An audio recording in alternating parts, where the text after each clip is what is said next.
You're listening to Cottontail's podcast, part of the Silicon Valley Black Project, which produced the documentary film A Place at the Table about the Black pioneers of Silicon Valley.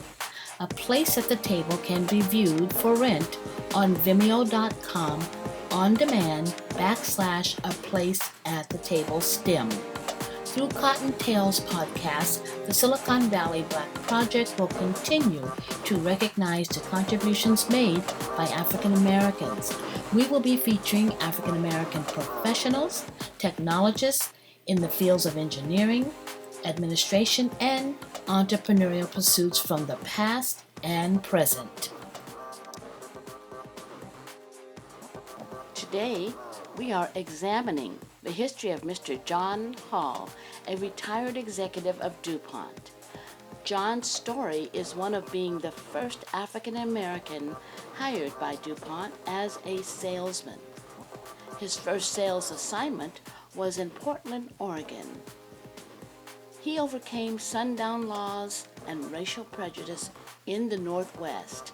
John became a favorite with the DuPont customers while opening doors for other African Americans to enter the salesman's ranks.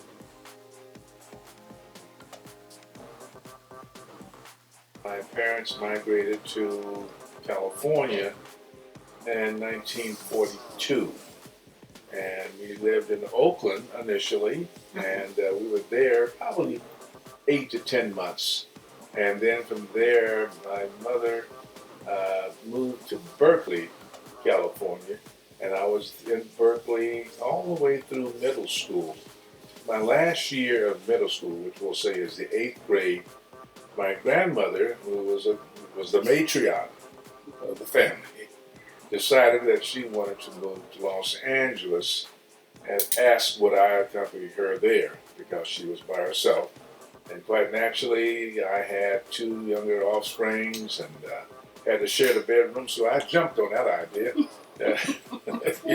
So we moved to Los Angeles. We were one of the first families to move to the west side of Los Angeles on 51st and Van Ness. And we were the only, coloreds at that time in the area. And from there, I started my last, I think, half a year in middle school at Audubon and middle school. And Audubon, at that time, I think there were 5 black youngsters or young people at that school when I went there. And, it was sort of eye-opening, the way things were going on, because you could tell you were, somewhat out of the rim of what they preferred in Los Angeles. But from there, I went to manual arts, and manual arts, I think, was the first opportunity I had to really express myself, see other blacks, and really become familiar with the greater Los Angeles area. So you're saying that the black community then made you feel more comfortable in Los Angeles? More comfortable in Los Angeles because I'm beginning to interface with more of people of my color and so forth. As a matter of fact, that's where I met Mr. Al Cotton. Is it? Yeah, right. We both went into manual arts at the same time. And, we had a very large class, so we tended to stick together all the way through high school. What I mean by that is I think we had 400 or 500 kids that were in the same grades through that period of time. Wow. And so that was an interesting time because, I grew up quite a bit in that period of time at Manual. And from Manual, I went out to City College for a year, I think. I enjoyed school at that time. So I take early morning classes. I take evening classes. So I finished almost a year earlier than my normal class.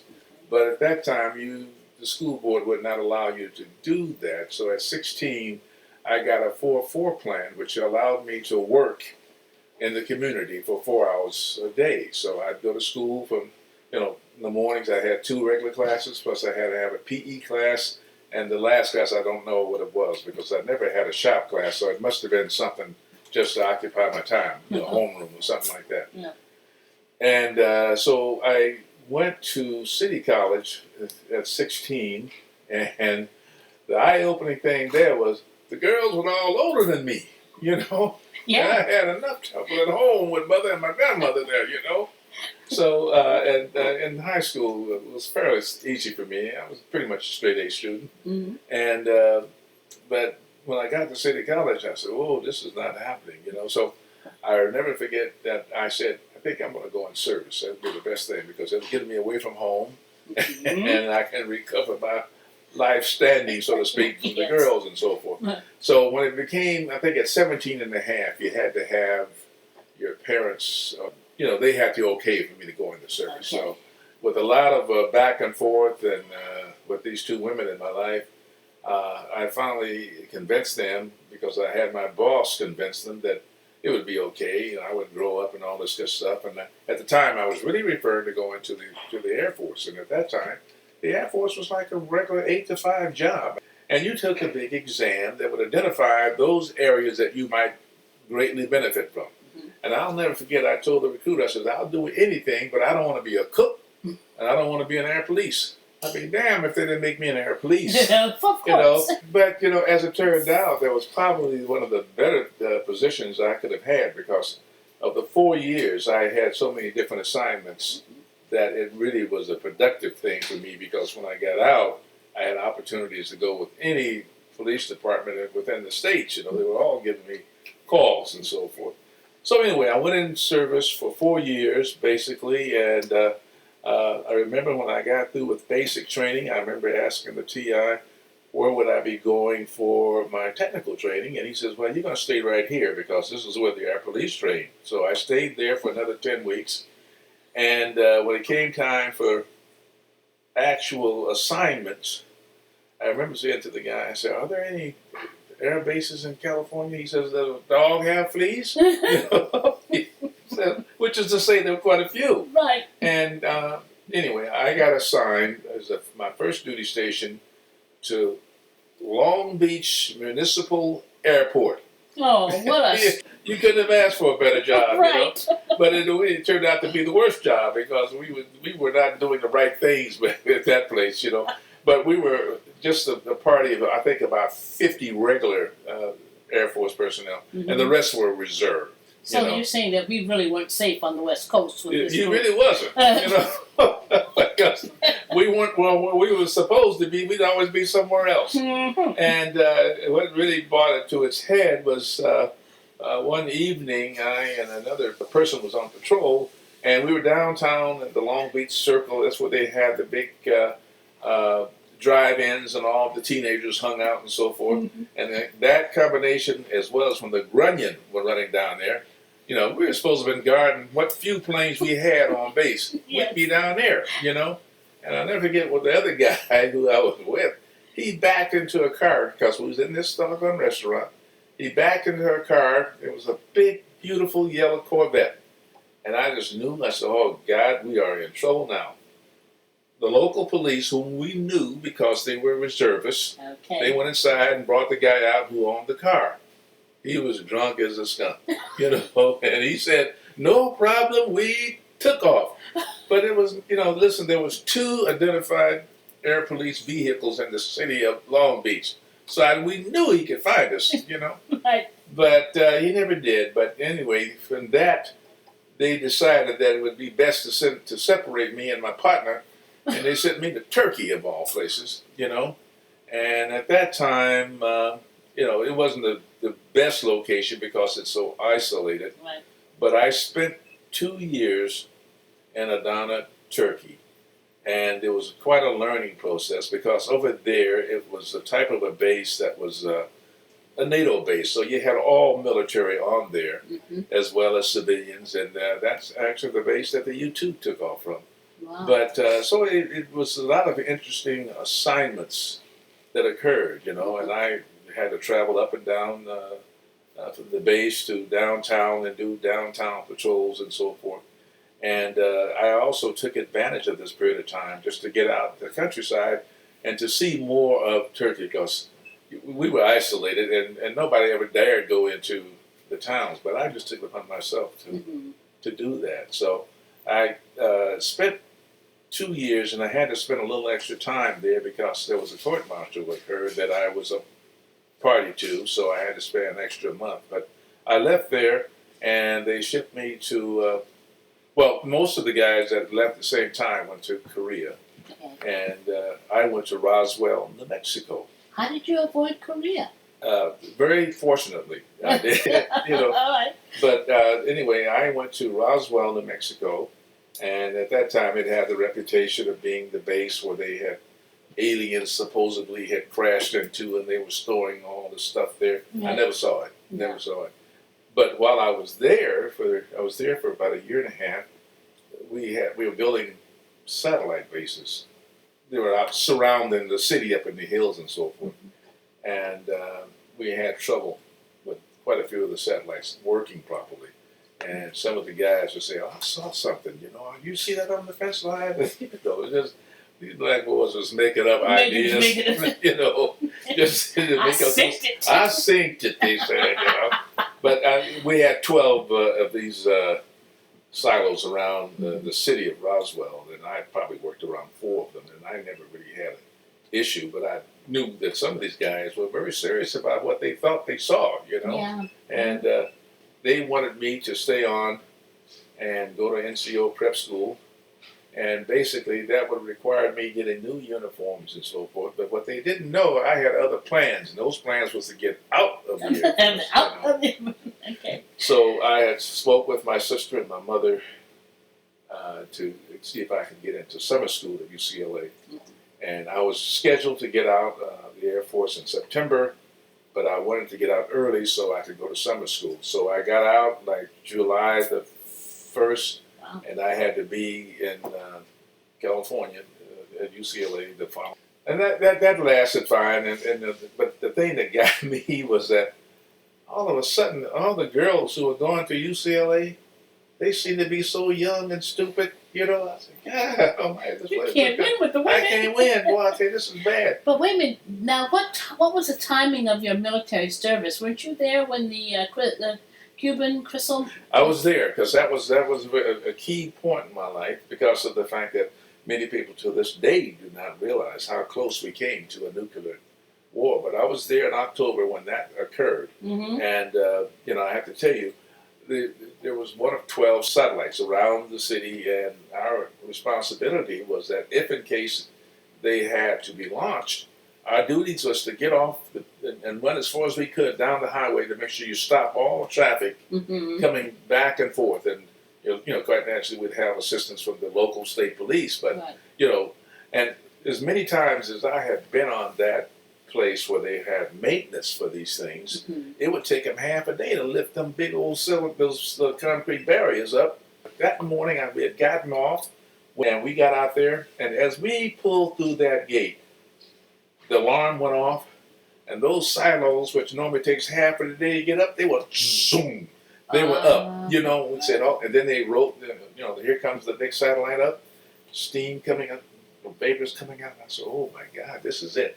And what we knew was that anything that we shot toward whatever the target we had, most of it was Russia. Yeah. There was one coming right back to us. Theoretically, we were within 15 minutes of nuclear war. Within 15 minutes, and this was happening throughout the world. Yes. So I knew this was it, But fortunately, they came to a conclusion that it was not good for either one of them to succeed. Nobody was going to survive. So. Right, so they called that off. But I was there during that period of time. Yeah. We survived that. Yeah.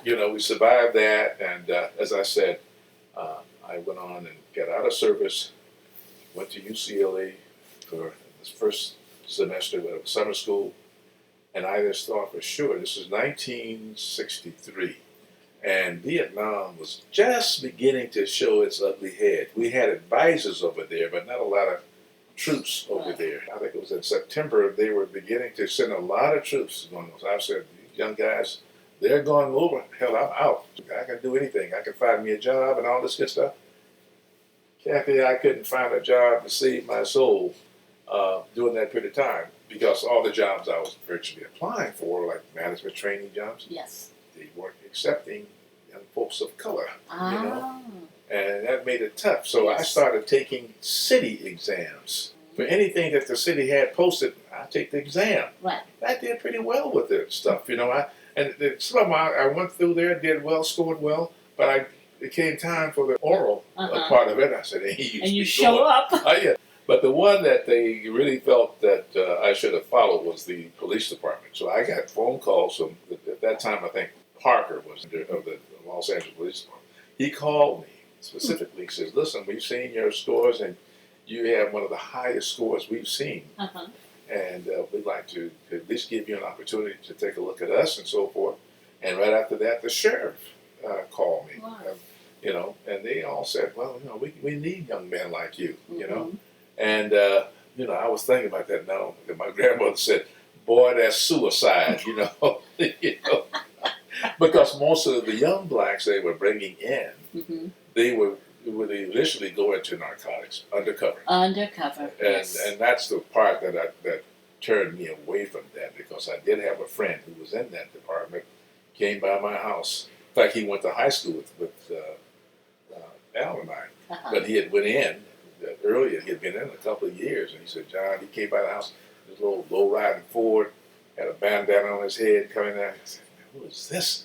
He looked the part of the club. He was a police. He was an undercover police at that time, but he had sense to say, you don't want this. Yeah. You don't want this. Because I'm sure he didn't want it. Yeah. And I finally got a job with the LA Board of Education, and I observed the fact that the best jobs for students were as janitors at the elementary school level, from 3 in the afternoon till 11:20 or something like that at night. I'm through with the job. Come 5 o'clock, I'm done. Yes. So I have all that study time, you know, and there was nobody there but me, you know. That's right. The principal took a liking to me, and we had the regional offices at the same school locations, and I just think the way I presented myself, I should have opportunities and so forth. Right. And I'll never forget the teachers this was their first year of doing that modern math, and they were scuffling with it. And I'm pushing the boom down the hall, and I'm hearing them scuffling with it.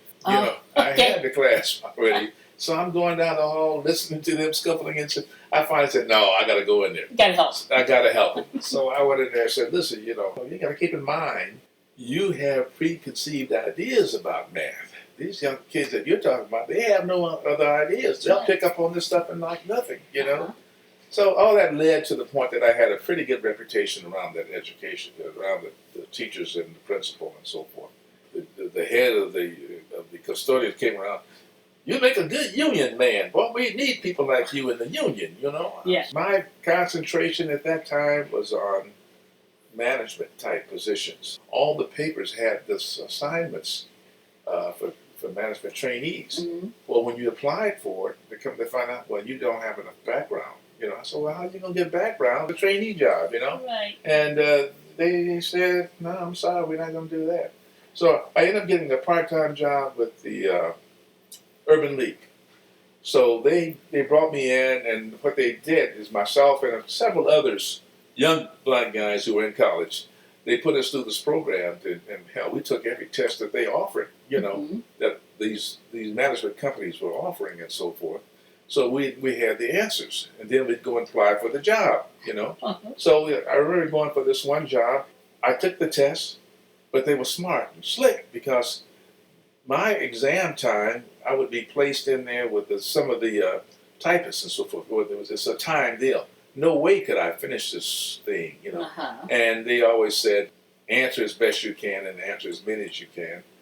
But when I got through, I had done pretty good, because I knew pretty much the answers on it. And I remember the guy that got my paper, and he took a look at that. He said, well, I'm sorry. Let me say, I'm sorry. Give me a moment. He had to go back out because I had scored pretty good. Passed it. Yeah, Right, exactly. You know, they told me, well, you need to come back. You did pass the score, but you know there are other things that from a management trainee program that you got to go through. Well, Urban League was trying to find jobs for other people, and a DuPont job came up. You know, and myself and another fellow headed out to DuPont. But before I got there, I was given another assignment at Lilly Chemical Company. I made the wrong turn, and I ended up at DuPont.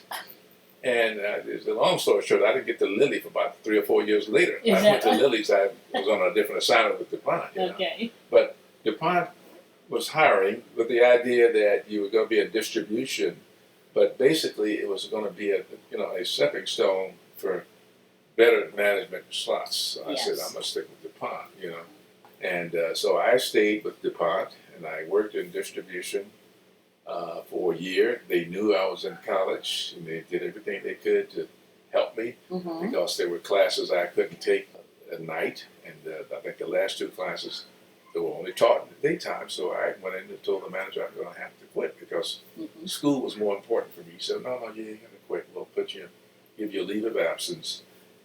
It was great, and they also maintained my medical benefits during that period of time. So this was like during the summer because they asked me, "Well, when do you think you would finish? And when are your classes going to end?" And I said, "Sometime in September. I'll be ready for this coming Monday." And I went back, prepared to go back in distribution until such times I could. They either was going to give me something else or whatever. And so I went back in that Monday, and the boss called me in, the manager of the facility called me in, and he says, we have a program, we have something that we think you will fit. We're going to offer you a sales position. Okay. And the first thing it says sales position, I'm thinking about the Watkins man. You work around selling bushes and banging on doors. I said, "No, I don't think I want that one either." He says, "No, I'm not talking about that type of sales.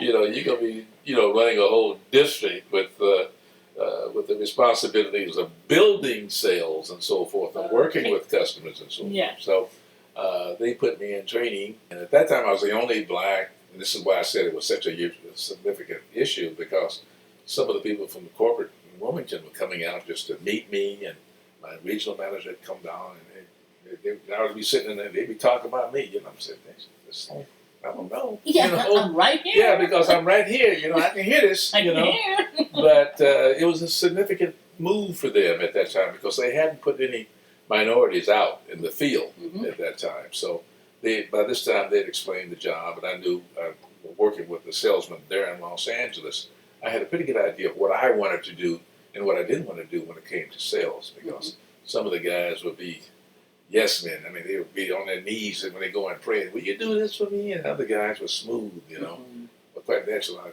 I like those smooth guys, So anyway, we went through that, and they knew, but they said, "Are you willing to relocate?" And by this time I was married, quite naturally, and I had a 2-year-old son. And they said, "Well, because there's a good possibility that you could relocate." But fortunately, there was a director in corporate offices in Wilmington who was involved in all this, and he says, "Well, I got an opening in Portland, Oregon." Okay. And so they came back, but before they would tell me I was going to Portland, Oregon, my most immediate manager called me in and said, "Oh yeah, we got an assignment for you." And he said, "You're going to Jackson, Mississippi." I looked and I said, excitement and thrills. Right. And I said, "Well, if the company feels I can be productive there, I can do the task that they asked me to do in Jackson, Mississippi, that's where I'll go." And he said, "Oh, no, you're not going there. You're going to Portland, Oregon." Lo and behold, they had no idea what was going on in Portland and Seattle and all through there, No. So I went up there, and quite naturally, the manager there met me at the airport and took me to the office and introduced me around. Everybody was looking and so forth. And only black kid up there. I was a kid at that time too. And so he said, "Well, we're going to go out and show you some places where you might want to live," and all white, and so that's where we started, Okay. So by this time, the wife, Cheryl, had decided to join me and so forth, and she came up, and we said, "I know there's some black folks in this town." So we came back across into Portland proper and was on Union Avenue. That was the major street, because I was really looking for a barbershop. Right. And we said, "Well, there's got to be a barbecue place around here." We saw a sign. said barbecue. All right. So we went that way. Couldn't smell no barbecue. We said, "This, I don't know about this." Do they know what barbecue Yeah, is? you know what I'm saying. You know, said I finally got me a haircut over there and met some of the black young men over there at this barber shop, and they, you know, we was talking about what do you do and all this good stuff, and I told them, I says, well, you know, I'm a salesman and I travel up and down the state talking to customers. I say I'm responsible for Northern California, Oregon, and Southern Washington. They stopped. They said, "What? You take 5 down to Medford and Ashland?" I said, "Yeah, I'm you know, I'm just leery of what's causing all that." Huh. They didn't find out. They wouldn't leave Portland. You know, I said, and I remember coming back and telling sure these boys are scared, and they got them all locked up over there on Right. Union Avenue. I had no clue as to the history of it, you know, Yeah. and I didn't find out a lot of stuff until maybe a year or so later when things began to surface. But during the interim time, people that I work with were so glad to see me because the guy who I'm following had screwed it up so bad. I remember I had to tell you one specific story here because there's a little town outside of Portland called St. Helens. And my boss tried to take me around to introduce me initially, Yeah. but something that came up and he couldn't do it. He said, "Well, what do you think?" I said, "Sir, I don't need you to take me." I said, "I can introduce myself and so forth and so on," because one of the comments he would say was, "I'm not so sure how I should handle you. You know, we never had a black up here." And I said, "Well, just let me handle myself, you know." Mm-hmm. But I went to this little town of St. Helens, and when I walked into this shop, he was behind the counter there, and they stopped and they looked at me. I said, "Sir, my name is John Hall. I represent DuPont." Next thing they came, "Get the out of my place." And I backed out. I didn't turn my back on it. You know? I backed out. Gosh. So I got in the car and I drove about a block away. I controlled myself and I called him. And I said, "Sir, I just wanted to make sure that we are starting off incorrectly here." I said, "But my name is John Hall and I represent DuPont." He says, "Listen, I apologize. I'm so sorry. Can you come back? It's my fault, but come back." So when I went back there, he turned out to be one of the best fellows I met the entire 4 years I was up there. Did he ever explain why he was screaming at you? Yes, he did. But, The reason why I did stop and call back was I had run into some of these kind of issues. I'd heard comments earlier than that from people who were mad at DuPont because of the guy who I was replacing. So they were not receptive. DuPont was not a good person for them, you know. So I kind of figured this may have played into this guy's comment. And lo and behold, within that same, you know, we made friends. I was able to deal with the issues he was talking with. Then I moved on. okay. Went on down along the Columbia River. There was another customer of mine who happened to be the mayor of the city. What they were saying is that we just do not have minorities up here. We have a Rotary meeting today. Would you mind having lunch with us, and so I can introduce you as the first? We got one. You know, There's our color, guys. right? Yeah. So that occurred, and I went with him, and you know they were very cordial about everything. You know, and you know I'm checking them out as well as they checking me out. You know, they were future customers. I looked at that. You know, I was going over to Klamath Falls. Mm-hmm. You know, and it was a small town at that time. You know. So one of the guys who was the salesman, he called on Weed, California, and Alturas, California. Well, those were not in my official district. So I told him, I said, "I'd love to help you, but I'm not sure if I, you know, can do that." So I talked to my manager that we called the San Francisco manager because that was his. And I spoke to the salesman. I said, "Man, do you mind if I do this?" And so forth. Because he made a plan to go down there, and I called on all his accounts. But at that time, I would tell the guy, when we call on an account, we don't go in there empty-handed. They also knew by this time, when I told them I don't be there because I had to travel, I'll say, "I'll be here Wednesday morning at 8 o'clock. 8:30, we better be on the road." You know, because I say, basically, if we can sit around and talk sports all morning, and by this time, competitors will be out there. They would have sold everything, you know. And this is why you guys are struggling, you know. And I said, no, we're not going to work that way. I said, we can talk sports when we get back. Right. So the other thing I was always telling them, I said, when I come down here with you, let's make sure we take some product with us. Mm-hmm. And I tell you, I assure you, we won't bring it back. Right. And we never did bring anything. We'd sell it. Evenings, I would talk to them about what we did and so forth. And I'd also bring in the people who worked the counters who didn't go outside. And I would be talking a little bit about impulse buying. I said, now, for example, a guy comes in here and says, I want a can of paint. What else can you sell him? Mm-hmm. He needs solvent or thinner. He needs sandpaper. He needs all this. They said, oh, we hadn't thought about that. Is this in your sales training, or is this something you thought of yourself? Well, it was a part of training, but nobody really exercised. But I just looked at it because I saw it as an advantage. Yes. And quite a bit of that was I would put into my routine, right. Because as years passed, when I would work with others, we would call a blitz. We'd blitz another territory. I tell the guys the same thing, and then they would tell their boss, "How come we can't get this guy up here?" I said, "Oh well, you got to be careful. I don't want to just spread this brown right, so far." Right, exactly.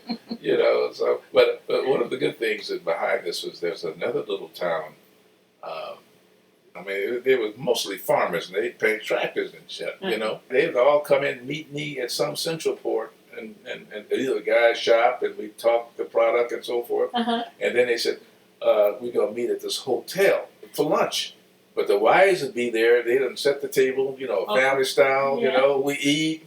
And then after we eat, they bring their little knitting out. They sit around the sides, and I'm talking to the guys, what's going on in life, Mm-hmm. So they enjoyed that. When you coming back, You built community. Exactly. Yeah. And I think that helped me. The irony of that, I had a little experience on the chemical side of it, but they thought I was the smartest thing walking. He knows what he's talking about. Yeah. And I'm very observant, but I would look at some of the things they were doing and the success they had, and they didn't have all the equipment that some of the better, the dealerships had and so forth, and yet they could put out a clean paint job. I'm looking at how they do that. I take that information, take it to the next shop. Absolutely. They said, this man he knows what he's talking about. So it worked out pretty good. But Kathy, the whole 4 years I was there, I never heard the N-word. I had one guy who wasn't happy about me, and that was a guy in Medford, Oregon, who's a Hispanic, and he just didn't like the product. Well, I said, fine, you don't have to use my product. I'm just kind of give you information. So after the point, I said, okay, we don't have to come here. I tell my distributor, we can avoid stopping at that place. Right. The owner of the shop saw me at lunch one time, and he said, I heard, you're not coming around to my shop anymore. What's going on? He said, I hear you done all this with these other guys. And he says, I deserve some attention too. And I said, well, your painter said you prefer not come. He says, you come, Okay. And we went back, and the guy was gone the next time, So right. It worked out. And I'm talking with Medford, I'm talking Ashland, and by this time I've got some sense that it was the largest KKK Klan meeting took place up there. Yes. Outside of the South. Right. It was there. A lot of people came from the South, and they started the KKK. Yeah, right. In Oregon. Right. I know, but I tell you, I saw a document on TV not too long ago. Yes. Where they talked about, the issues with white supremacy and the KKK up in the Northwest. Yeah. And I said, I didn't know that. I said, had I known some of that, I never would have went. It was an assignment that was different. Whenever I got people from back east corporate, or if I had to go back east, they would all ask me, how you doing? How's your family? Are you having any problems and all that kind of good stuff? As if to say, we know you might have some, but I really never did, Yeah. But, well, tell me now, this really, the story you're telling is you were a first. Yes. Now, when you went into this position in Oregon, were you aware that you were going to be the first? I knew I was the first, but I didn't see the significance of being just the first. I see. I really didn't put a lot of attention to the fact that I was the first black to do any of this kind of stuff. Right. And but I always say, well, once you get to know me, you're going to find out this guy's pretty good. He's a nice guy, and that's pretty much the attitude that I would take. One of the things I established right away was that I'm here to help you to improve your business. you know. And I say, I will be here during the working hours. You have my full attention. Come 5:30, if we're done with what we got to do, I don't fraternize with the families and so forth. I'll go back to my hotel. I do my paperwork, So I wouldn't be at their homes, and I just told them up front that that's not what I'm here for. Right. Eventually, people would ask me to go, but I still didn't. I mean, they never really treated me as if I was something separate, you know.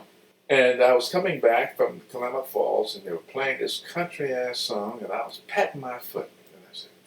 Been here too long. You know? It's just rubbing off. It was up 409 or something like that. I've been here too long, you know. When I got home, I had a phone call. My boss, immediate boss, and he says, "Listen, you got to be in San Francisco Monday morning." So I went to.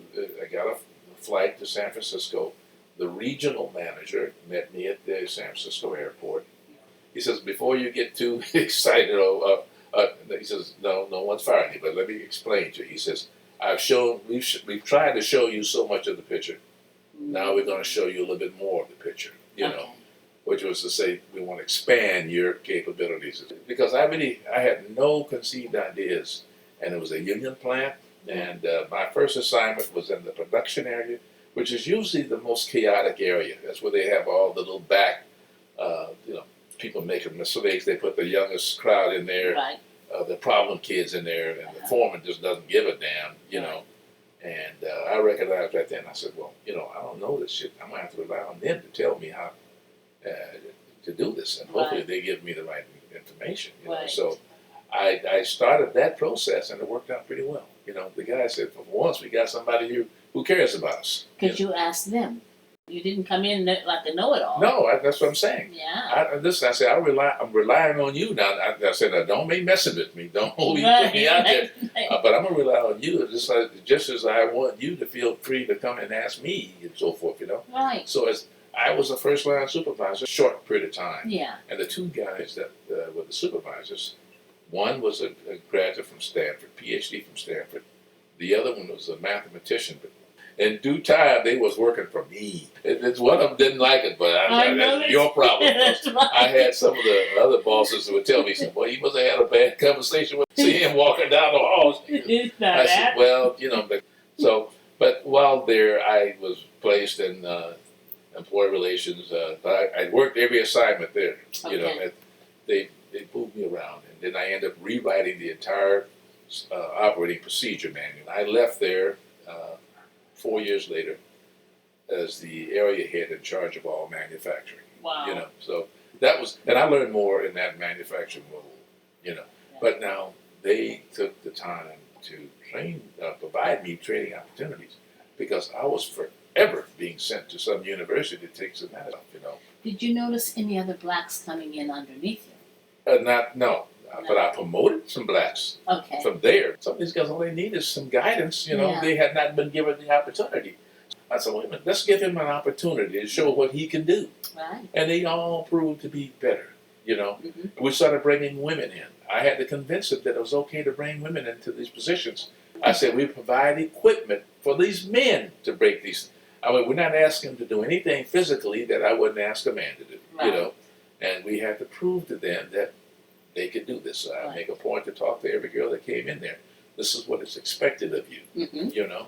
And these were black as well as white women that were coming in. And not one of them turned you down, did Not the hell. They was a walking God around there. Right. You know. You could do no wrong. Right, you know. So, you know, so that went on. And I remember Cheryl and I took a trip to Hawaii, and I came back. And the guy said, well, you got to be in Wilmington next week. What? You know. So I went back to Wilmington, and they offered me 2 positions, which was totally unheard of. I could have stayed in the Bay Area and took over the management position that was out there. Or the other thing was I could have stayed in Wilmington in their consulting group. This would have any ideas of moving up in this company. At some point, you're going to have to go to the corporate offices. Oh, that's where they are, in Wilmington. Okay. Right, yeah. So you're going to have to learn how to do that, and you're going to have to go there. And during that time, I can tell you, Kathy, Wilmington. So I took the position in Wilmington, And they put me in the consulting group. And I said, well, yeah, consulting group, And quite actually, the first thing they did was sent me to University of Pennsylvania to go through the Hay program to learn different evaluations and how you look at the positions. And all. DuPont was made up of 12 companies under one umbrella, And of those 12, I had 5. He helped me in developing some of the programs that I used to help them recognize either you're overboard, you're in the right path, or some of them were way below. So I had to kind of bring them up, because it would be determined on how long you've had the service and what level of position were you. So I stayed in that position from 82. So they called me into the office and said, listen, we got a problem in your old department from the standpoint that they got many problems going on over there. Yeah. And would you mind going over there? And what we want you to do is establish an employee relations department over there. Fun times. Right. And nobody helped me. Now I'm supposed to establish this Yes, stuff. I hear you. So I go over there, and quite naturally, and there were guys who I worked with. They said, man, you don't want to go back there. Don't go back there. That good old boy network will lead you up. I can change this. Sure you can. Right. I know I can change this. So I went back in there and, starting from scratch, developing a department that could handle all these things. Yes. And this is still in Wilmington? This was in Wilmington, Okay. corporate office. And the corporate office was the one that was concerned that, this could lead to big monetary fines and restrictions on the corporation. And we had one right here in San Francisco that was big. They had sent this girl out here as a sales rep. We didn't have many girl sales reps at that time. And they positioned her in Fresno, California, calling on all these valley farm boys. farm bars and their shops and so forth. Well, she was frightened, but her boss never went out to work with her. He never went out and did anything with her. But the moment one of the distributors called him and said, well, you got to get me and someone else. This young lady she's not living up to this. So basically, he goes out there, he's going to fire the girl. And I got the paperwork on this thing, and he was going to do it. I said, whoa. Show me where you have identified the issues that she was confronted with, and what action did you take? Right. Well, he nor the regional manager had done nothing.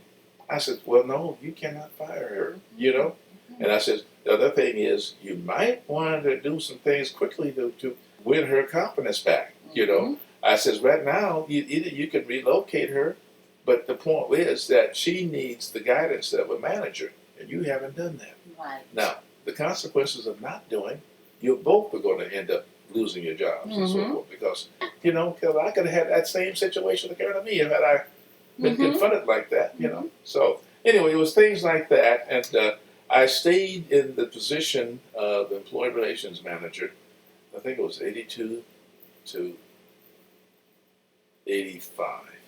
Okay. And the assignment in Los Angeles opened up, and that was where I started. Yeah, so that's home base. Right. So I said, I wouldn't mind doing that. At the time, we had 26 branches like this throughout the country. My branch was like number 17 in performance. When I came out here, they were lacking. The morale was pitiful. Guys that met me at the door saying, I want to get a transfer. I don't want to work here. I said, wait a minute, man, give me a chance, to see what's going on, because I never would have thought that it was going to be that way. Right. But now, being number 17 at 26, in 3 years, I had it as number 1. And as number 1, we were providing more income to the company than any other country. Not just the states, but any other country. Wow. We had the potential here. We just didn't know how to do it. And at the end, nobody wanted to leave. Guys were calling me, hey, can I come work for you? Yeah. But I always told the guys, I said, we're going to work. I expect you to work hard, but we will play hard. We could take them to trading meetings. I said, we can go Palm Springs, we can go to Phoenix, we can go to San Diego. We can go anywhere and have our meetings. And, that was a bonus. Yeah. So I said, but we got to earn that. This is not an 8 to 5 gig. I put 12, 14 hours a day in a job. From 5 to 7, you guys are coming in, talking to me about, I need this, and this guy, can you help me with this here? Right. I said, I still have work to do that I have to turn in. So I may not leave here at 9 o'clock. Right. So if you want my job, I'm going to provide you every opportunity to have my job. To have this job. Right, But I said, now, and after 9 o'clock, if we can get out and have us a drink or two, we can do that We too. do that. Well, tell me, in Southern California, that you had this huge operation. What was your main product there? It was all the automotive products. Oh, the automotive All products. automotive products. But it wasn't just Southern California. Ah, It was Southern California, Nevada, okay. Arizona, I see. and parts of New Mexico. So the western The western district area, or whatever. Right, yeah. that's what I'm saying. It was hard to believe that we would be in 17th and we have the potential here, Yes, especially if it's automobile product. Right. In Southern California alone. Right, exactly. LA. People love cars. Yes. And we would sell one product that was popular, Uh-huh. and everybody wanted that one product. I said, well, look at all the rest of the stuff that's sitting here. Right. I said, I was sitting here to sell products, not a product line, Right. but products. Uh-huh. So if you can't understand it, so I even talked to their customers and said, listen, if you can't buy my entire product line, I'll take it somewhere else. Right. Right. So it was just, that's when I said I knew what I was doing. I knew what I could do if they get the operation. And within a year, we had the guys a free trip to a free cruise. Gave them a little money to spend while they're. These are your top sales guys? Right. Well, I take all my sales force. Oh, all of them? Yeah. Oh, wow. Yeah, because I thought, I ain't got no top sales guy. And I even took some of the people from the warehouse and just, I said, look, this is a team thing, So, Yeah. Yeah. And the companies, they were smart. They would send the guys that they know are failing somewhere else. They send them to me, to fire them. I said, Oh, to fire them. Right. But you turn them around. I turned them around, So I did that until 92. Mm-hmm. And then 92, they asked me to take over the western half of the United States, the distribution network. Oh, my. So I had 13 warehouses throughout the country that I had to oversee and so forth. So I did that. It wasn't challenging me to do anything. So then they were having issues with their own people, and from the standpoint of developing their own sales group. Would you mind becoming the director of training? Training and development, Because one of the first things I did, there was learning and development centers that I switched, and it became worldwide. No kidding. Worldwide. Everywhere you go, it was and even our competitors. Well, that's one thing that DuPont started. You find the competitors are going to be following suit. Yeah. Yeah. And I retired from the training director in 1998. I see. Just before 2000. Right. And but I started the next year. Because December 31st was my retirement date. Mm-hmm. And that next March, I guess it was, I finally said, enough's enough. Yeah. But looking back on it, what would you say would be the overarching, how could you describe your career? I describe my career as kind of unusual. I knew for a fact that no one in DuPont had the opportunities of movement and development as I did. Why do you think that was? Well, because I proved to them that I could do it, okay. And I proved to them that at every step that they put before me, I would try and do it the best I could, Okay. and doing it the best I could was sufficiently satisfactory to those who I was working with, All right. So I think that was it. And the fact that I never had a job more than 4 or 5 years, I did something different.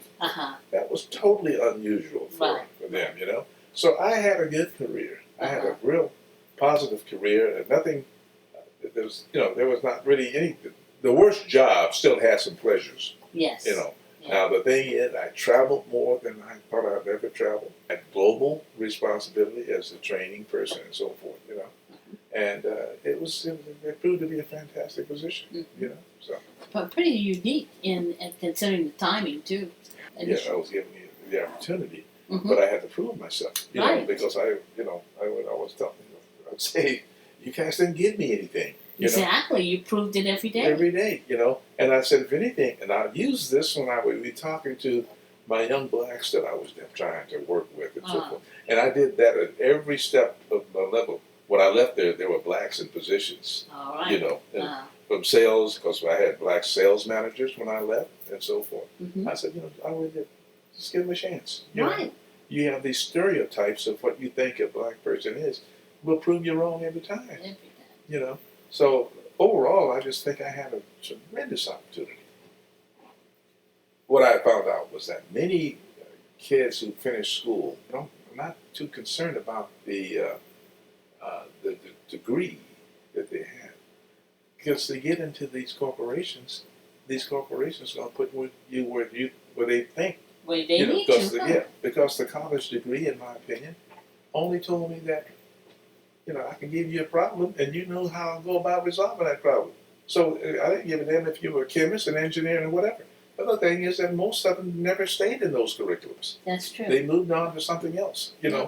So I'm saying, well, why aren't we given the same opportunities? Exactly. Because the blacks that we were bringing in were coming in from college, Mm-hmm. and given the lowest rated positions that they could find. So no, that's not right, Yeah. And they would, in turn, would call me. As it became, I became the person that they would call seeking advice. John, what do you think about this? This guy did, and I tell them. So there was a Hawaiian group that when I go over there, they would say, "Hey, John, I know all the people over there." I go around. So, and that was instant gratification for me. Absolutely. Absolutely. That was, because I had received that throughout my career, where I could be in something and I could see the change that had occurred, and those people who were involved in that would tell me, "Hey, man, you did good here, Jack. Yeah. We'll appreciate that." Yeah. So. Did you ever at any time think about racism or prejudice while you were? I was confronted with it, on occasions and so forth. Mm-hmm. But I said, I'm better than that. Okay. I'm not going to let that get to me, Yeah. because I would show them that it was their problem. That's it. Yeah. Right. I think every successful black person I've talked to has said, well, it wasn't my problem. I'm not the racist one. Right. It was them. They had the problem. Right. Exactly. Yeah, I come to this day. I tell you, I can't resolve those issues. That's right. I can't. If you came in here with an attitude, I don't like black people, I can't really address that. But I can tell you, you're not going to bring that into this plant, because somehow it's going to impact the safety of this plant. You don't want to fight and all this kind of stuff. So Right. I don't think as a government or as a country we've ever really addressed the racism to the point of what is the bottom line. And I said, when you talk about that, I went to many a black and white management training programs where I would be the only black, and it'd be mostly for white managers. Mm-hmm. And my job was to give credence to whatever they said. Did that sound like you? I said, no. Oh yeah, you're on the right track, and so forth. And like I said, I've heard some things that surprised me, and we were talking about names that they'd used, and Mm-hmm. we're in Boulder, Colorado, at the university there, and these white guys were talking about what they used to use to refer to black people. I had never heard some of this stuff. You don't want to listen to us, but I've been listening to you, Mm-hmm. so I'm not going to get involved in that. I'm not going to give you the answer. That's right. Yeah. I Yeah. will verify the fact that I don't like that, or, well, you're on the right track. Right. But you got to come to that conclusion. Exactly. Many foreigners view me as they would rather deal with me than my white counterpart, Mm-hmm. but I was more believable. Ah. They said, John, we believe you, but this white guy, he's forever looking down his nose, There. and I don't know if I should trust him or whatever, because somewhere along the line he's going to screw us, Mm-hmm. But when I'm talking to you, I'm getting a fair assessment of what's going on. That's wild, huh? Yeah. And I think there were times when I said, hell with this company. Right. But I put too much into it. And why should I go somewhere? I know where the problems are here. Right. I don't know where they are over there. So I might have to spend years to find out who all the culprits are over there. Exactly. Here I know where they are. Right. I know how to deal with them. Right. You knew where the bodies were buried. Right. So, yeah. So, Well, it sounds like you and DuPont pretty good relationship. And it sounds like you opened up a lot of doors. Well, we did, and I like to think I did, because not only for black men, but for women, you know. Yes. Because, you know, I tried to be fair, Mm-hmm. and to the point where I could talk to them, you know. Yeah. You know, I learned some lessons about that. I set my office up to the point to where my chair would always be facing them, but never face the door. Mm. Table and say, I'm the big guy and I'm the boss. Mm-hmm. I sit in the challenge with them. Right. What's on? What's happening? On the same level with them. Same level with them. Yeah. You know? And you know what you're saying physically. I hear you. Mm-hmm. That's what it says. Right. I hear you. I see you and I hear you. Right. You know. And that's usually most complaints. They just want to be heard. Right. Exactly. You know, and Really most people good. don't have time to hear it. Exactly. They don't want to hear it. You know. And a lot of times I found, once they get it off their chest, they're done. Because if your next question is, what do you want done now? What do you want to happen? Right. Well, not really. I just want someone to hear what I said. You know. Yeah. Or they would have the answer themselves. Exactly. You know? Yeah. Exactly. Or they have worked through the problem and solved it. Right. But they just wanted someone to hear it. Right. You're right. Yeah. So. Well, Mr. Hall, I must thank you for a very interesting. Well, I appreciate the time and the conversation that we've had. Yeah. You know? Thank you, Mr. Hall, for sharing your story. Being the first is a challenge.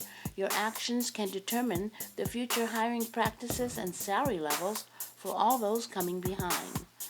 One young man wisely said, "It is the silent work that ultimately is the power that gets it done." In your case, your silent, intelligent application of marketing and sales techniques left a legacy for those that followed in your footsteps. Thank you, John Hall, for opening doors for our young men and women. And thank you for listening.